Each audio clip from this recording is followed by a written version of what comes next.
प्रिय विद्यार्थियों, आप लोगों का YouTube के सूर्या मैथ क्लासेज में हार्दिक स्वागत है। आप लोग बीजगणित में क्वाड्रेटिक इक्वेशन पढ़ रहे हैं। आज मैं आप लोगों को सूत्र द्वारा क्वाड्रेटिक इक्वेशन का हल करना बताऊंगा। आपको बताया जा चुका है कि किन परिस्थितियों में किसी भी द्विघात समीकरण के मूल होंगे और किन परिस्थितियों में मूल नहीं होंगे और मूलों की प्रकृति क्या होगी। इसी संबंध में आज मैं आप लोगों को प्रश्नावली 4.4 एनसीईआरटी पर आधारित पुस्तक से प्रश्न नंबर 1 की ओर आपका ध्यान दिलाना चाहता हूं। प्रश्न नंबर आप 1 देखिए क्या है। निम्नलिखित द्विघात समीकरणों के मूलों की प्रकृति ज्ञात कीजिए। यदि मूलों का अस्तित्व हो तो उन्हें ज्ञात कीजिए। माने पहले मूलों की आपको प्रकृति ज्ञात करना है कि मूल कैसे होंगे, मूल होंगे कि नहीं होंगे। अगर मूल होते हैं तो उनका मूल ज्ञात करना कैसे करेंगे। आपको हमने बताया था कि प्रकृति ज्ञात करने के लिए हम पहले सूत्र में बी स्क्वायर माइनस 4ac का मान ज्ञात करते हैं, क्योंकि यक्स के मूल होते हैं x equal to minus b plus minus under root b square minus 4ac upon 2a।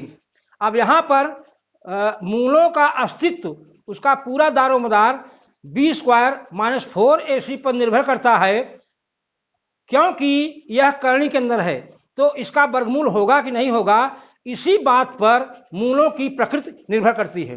अब हमने बताया अगर b square minus 4ac is greater than 0 और पूर्ण वर्ग है तो मूल वास्तविक, परिमेय और भिन्न भिन्न होंगे।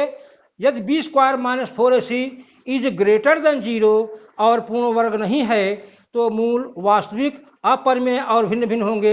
यदि b square minus 4ac is equal to 0 हो तो उसके दोनों मूल बराबर होंगे, और अगर b square minus 4ac is less than 0 अर्थात ऋणात्मक हो तो उसके मूल काल्पनिक होंगे, मूल अस्तित्व में नहीं होंगे, तो वहाँ पर हमको मूल ज्ञात कहीं नहीं करना होगा। अब यहाँ पर इसी का प्रयोग करके हम देखते हैं। आइए देखते हैं।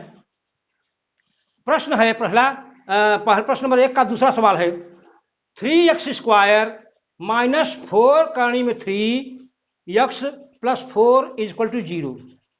अब इस समीकरण की तुलना हम ax square plus bx plus c equal to 0 से करते हैं, क्योंकि यह मानक रूप है द्विघात समीकरण का। तो यहाँ पर a बराबर हो जाएगा 3, b बराबर हो जाएगा 4 माइनस 4 करणी में 3 और c बराबर हो जाएगा 4। तो जो विविक्तकर है या डिस्क्रिमिनेंट है वो हो जाएगा बी स्क्वायर माइनस 4ac। इसका मान हमने रख दिया तो b का मान आ गया माइनस 4 करणी में 3 का whole square minus 4 into 3 into 4, ये बड़ा हो जाएगा 4, इसका होल स्क्वायर जो है तो हो जाएगा 3 का वर्ग हो, करणी में 3 का वर्ग हो जाएगा 3 और 4 का वर्ग हो जाएगा 16, तो 16 तो यहाँ 48, तो गुना हो गया 48 माइनस ये भी हो गया 48, 4 3 12 4 48 माने 48, और इसका मान हो गया 0। अब यहाँ पर discriminant B square minus 4ac का मान 0 है, अतः दोनों मूल क्या होंगे, समान होंगे, बराबर होंगे। अब मूल के लिए कैसे निकालते हैं, मूल का कैसे निकालेंगे, तो इसके लिए सूत्र होता है, हमने आपको बताया है, सूत्र होता है x equal to minus b plus minus under root b square minus 4ac upon 2a। अब यहां पर सबका मान हमने रख दिया तो x इक्वल टू हो जाएगा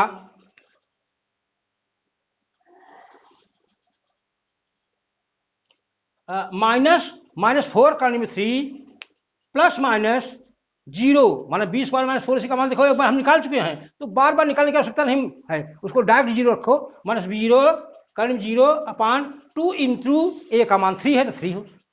अब ये हो गया माइनस माइनस गुणा हो गया प्लस, तो 4 करणी में 3 अपॉन 2 इंटू 3। अब 2 कर लिया 4 से 2 2 2 जा 4 तो 2 हो गया, तो 2 कर्ण 3/3 ये मान हो गया यक्स का। अब यहां मान तो एक आया, पर चूंकि द्विघात समीकरण है इसलिए इसी मान को 2 बार लिखेंगे और कहेंगे कि दोनों मूल बराबर होंगे या समान होंगे। तो यहां पर समीकरण के 2 मूल 2 कर्ण में 3/3 और 2 कर्ण में 3/3 होंगे जो समान है। तो यही हमारा आंसर हो गया। समीकरण के मूल हो जाएंगे 2 कर्ण में 3/3 और 2 कर्ण में 3/3। इस प्रकार से हम इस सवाल को हल कर लेते हैं।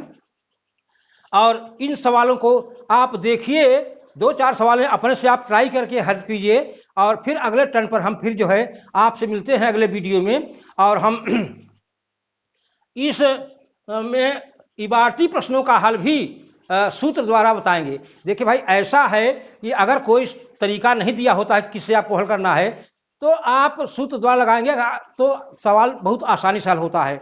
ये सभी सवालों के लिए ये चीज हो जाएगा, न कहीं खोजना है न कुछ करना है, सिर्फ आपको सूत्र याद हो x = -b plus minus √b² - 4ac/2a। ये आपको सूत्र याद रहेगा, उसमें मान प्रतिस्थापित कर देंगे ABC का, तो आपका सूत्र से x का मान आसानी से निकल आएगा और आप सवाल को आसानी से हल कर सकते हैं।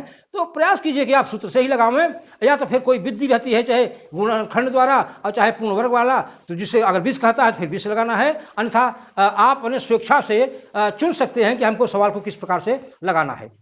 तो इनको आप कीजिए। अगले वीडियो में हम पुनः मिलते हैं। देखिए भाई, आपको पढ़ाया जा रहा है, आप ये जान लीजिए कि ये सारे वीडियो मेरे YouTube पर मिलेंगे आपको।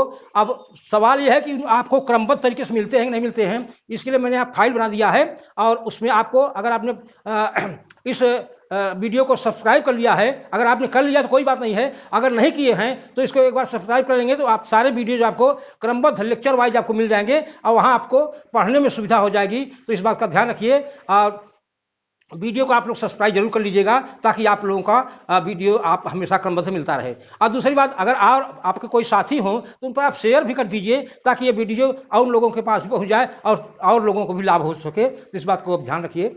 धन्यवाद।